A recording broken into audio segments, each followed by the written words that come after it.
Did you know that one of the biggest art frauds and intellectual property thefts in history was exposed, all because one woman had the courage to finally stand up to her husband and say no? In the 1960s, nobody knew the name Margaret Keane, but everybody knew her artwork. The big-eyed children paintings were everywhere. They were in restaurants, department stores, they were even in the UN. But it wasn't Margaret that was getting the glory for all of her paintings. Instead, it was her husband, Walter Keane. He was the one that was taking credit for all of her work. He told the world that he was the genius. He was giving interviews, he was signing autographs, and he was cashing all those checks. He even went so far as to take her signatures off of the paintings. Meanwhile, he left Margaret in a room for up to 16 hours a day while she painted all of those masterpieces. By the time she decided that she'd finally had enough and decided that she was going to stand up for herself, Walter had her convinced that no one would believe her, and to some degree he was right. In a 1986 article with USA Today, she tried to speak out and say that she was actually the artist behind all of the works, and they didn't believe her.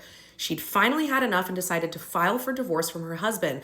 Not only did she sue her husband Walter, she also sued USA Today for defamation. And when she went to court to prove that she was actually the artist behind these iconic paintings, the judge told her to prove it. Walter in court said, "Oh, I can't, I have a shoulder problem." But Margaret said, "Set me up." And she finished a painting in under an hour. This convinced the jury that she was in fact the artist behind the famous paintings, and she was awarded $4 million. At the end of the day, controlling your name, your signature styles, and your output is paramount when it comes to ownership of intellectual property. It really doesn't matter who markets it the loudest. It matters who owns it. Margaret Keane didn't just say no to a man. She said no to being silenced, and it bought her everything back. Follow for more and let me know if you have any questions.